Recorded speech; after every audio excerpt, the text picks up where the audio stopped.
this is not my 40th. I've got some good ones. This is when they went to Ibiza. And this was when you both were missing for 2 weeks. It was before cell phones. Okay.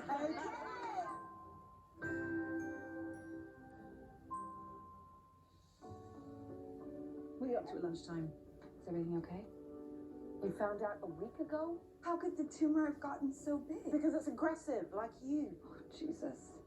The idea has been around with me for a long time.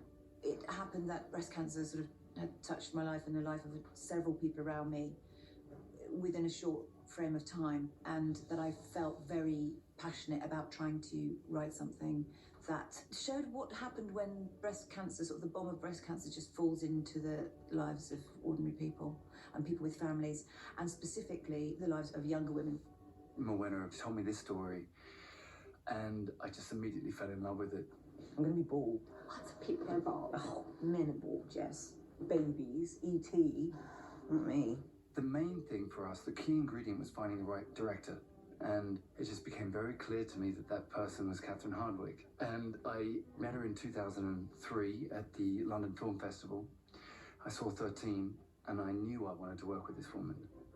Well, I was excited when I first read Morwenna's script because it just took me on that crazy, like, careening ride through life where 1 minute you're, like, doing great, everything's awesome and fun, and then the next minute, crash, you get slammed with reality. I just pureed some vegetables. So did I. Care to try some? Catherine came on board. The missing ingredient was finding Millie. Right now, I'd like you to react as if I'd said something humanitarian. Yeah, hilarious. When I first read the script, I had goosebumps, I laughed my ass off, I cried and felt things very deeply and knew immediately that I wanted to be a part of it. One whiff of booze and you act just like your mother. That is the worst thing you have ever said to me. I didn't know Drew before this movie. I wrote her a very passionate letter trying to convince her to come and do it.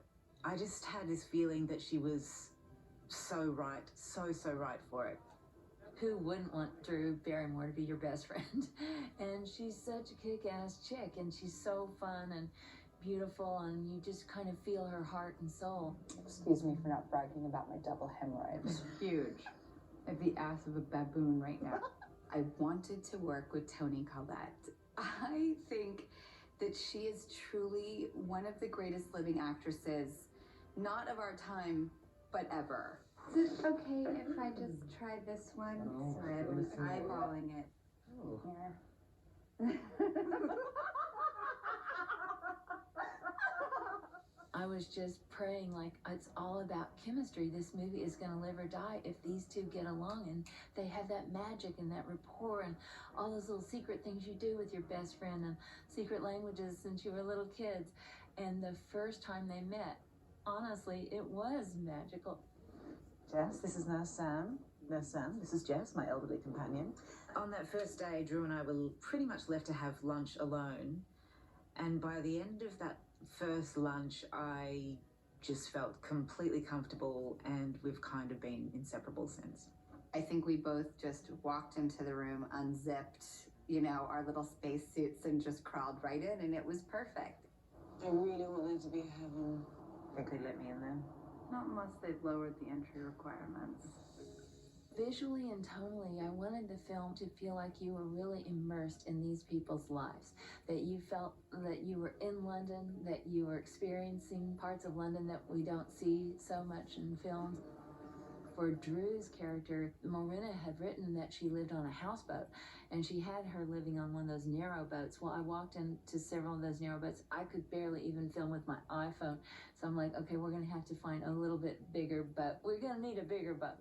That was it. So we found this cool barge that was right there in the Thames, and it was just so funky. This fabulous lady lived there. She had done it all kind of orange cushions, and, you know, it just felt like a really cool place to live. We also had to create the idea that Millie and her husband were like creative souls. Oh, I love my house. This is my house. Our house, me and the kids are going to live here too.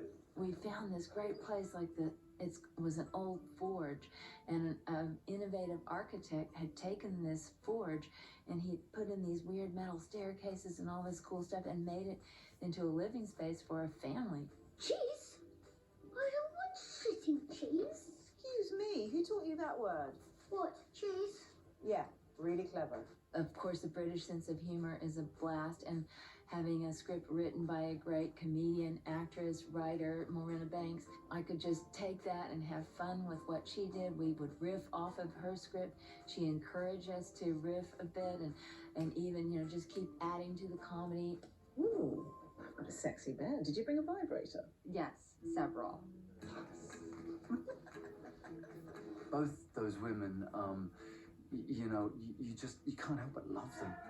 I think that as actors, they both constantly reinvent and defy any kind of stereotyping. And I think if you really look at their work, it's very diverse. She's usually very sweet. No, I'm not. I'm an evil bitch, and that's why God is hurting me like this. I feel like I've been more like the exotic one in life or in film, and it's really nice to play someone who just kind of walks this fantastically unboring straight line, which is weirdly ironic and true to my own life.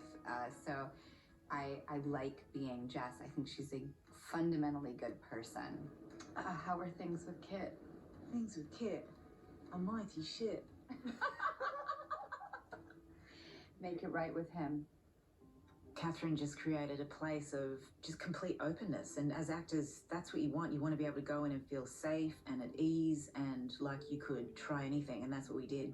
I think when people are ballsy and funny, it's sometimes 10 times more powerful than really throwing on the drama. And I like the way that Catherine really has her focus on that. Because, as an actor, you get excited when the director's like, okay, you really need to let it all go here. And she's like the opposite. She's like, no crying. And I'm like, yes, thank you. You kind of look like a superhero. I just can't place which one. When we started prepping for this film, we did a lot of research going to breast cancer survivors, breast cancer caretakers, people that best friends had gone through it, family members, and a universal theme was just, you've got to keep laughing, you've got to keep your spirits up, you've got to make jokes about it, even if it's, gallows humor, anything, you have to find a way to look at this and laugh and be positive. Why can't they just take the tumor out? Why don't you take my brain out? Oh, your tits, your brain. I remember at the end of the first week of shooting, there's a scene where Catherine grabbed the camera herself, and Dom and I were laying in bed, and I had just told him that I have cancer, and we're talking about how it's going to affect our family and how we're going to tackle it. And you could just feel the entire room become completely concentrated and completely still. I just climbed up on the bed. I'm just standing there on top of the two actors, just holding this little camera, and it became a very intimate moment. And when we finished that scene, it was so special. It was like, okay, this is it. This is the tone of our movie. And it was beautiful and exciting. Oh, maybe. I can't believe we're laughing. I can't believe we're laughing. And actually, Tony mentioned to me that's one moment when things change and we realize we can make this kind of special movie. We have these big moments with a lot of cast and exciting things in London and going to the moors and all this, but we also want to create these real intimate moments that you're just breathing with the actors, and that was kind of fantastic. And then another day, I was driving to the set, and I just look at the corner of my eye, and I see this big, cool wall, this art installation that's under a bridge, and it was this blackboard wall, and it said, "Before I die." And then there was chalk, and you could get in there and write on the wall what you want to do before you die. I'm like, oh my God, that's so inspiring and cool. during lunch hour, I said, hey, Tony, is there any way you would mind? We're just going to grab the indie cam and just zip over there. Forget lunch today. I've got something better. And we'll go and film a scene where you're writing on the wall. And then Dominic goes, where are you guys going? I want to go too. Which worked out great because you see the couple, you know, writing on the wall. It's a moment, we use it in the film in a moment where it feels like we're in remission, things are going great, but Tony still is confronting her mortality and writing something pretty damn cool on the wall. Catherine's so much fun to work with. There's nobody like her. I don't know how to describe her. How are the breasts? Excuse me? Let's talk about how did you prepare for your sex scenes with Tyson? Okay, listen, let me just preface this by saying I am playing a maniac in this movie. I play a woman with no boundaries who will do anything. Do you know, I don't know how it happened, but I ended up just pulling his pants right down. So, Tony, let's just be honest. I was trying to create this very comfortable atmosphere on the set for Tyson, right? I said, don't worry. Everyone that does a sex scene with me will be protected. You'll be comfortable. Nothing will happen that you don't feel good about. The very first take, Tony rips his pants down and his thing ding-dongs out right on camera. I think he liked it, to be honest.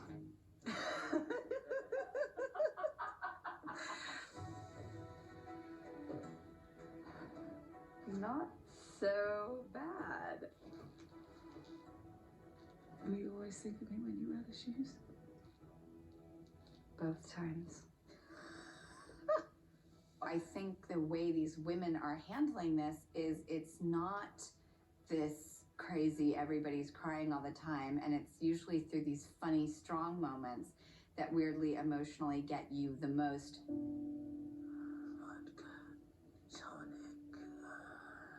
Catherine's initial idea for the vodka tonic line came from her own father when he was dying. About 2 days before he passed away, he was sleeping in the bed with my mom. And in the middle of the night, my mom hears him say, I want a coconut cream pie. And she wakes up, she goes, Johnny, do you want me to make you a coconut cream pie right now? He goes, no, I want Myrtle to have it ready for me when I get up there to heaven. And Myrtle was this housekeeper that had made these delicious coconut cream pies when he was a little kid. He wanted that pie ready when he got there. He was already on the journey. So that really inspired me. You want a vodka tonic? I'm pretty old, Red. This was so indicative of what Catherine was doing the whole time. It was just stripping away any kind of wet, sentimental notions. It was just real people responding in a real and original way. I think this film, more than any other film I've ever done, the relationship between the actors really directly informs the characters and the story more than ever. You know, whatever expectations I had of Drew were completely exceeded and blown out of the water. Even the time you punched up the police officer and then threw up in a bin? Well, edit the student years. It was one of the best jobs of my life because of the story and because of her. I went into it with the highest hopes, but not knowing what it would be like, and I'm walking away going, I've made a lifelong friend myself, but I just got to work with truly one of the greatest living actors and then actors of all time, Toni Collette.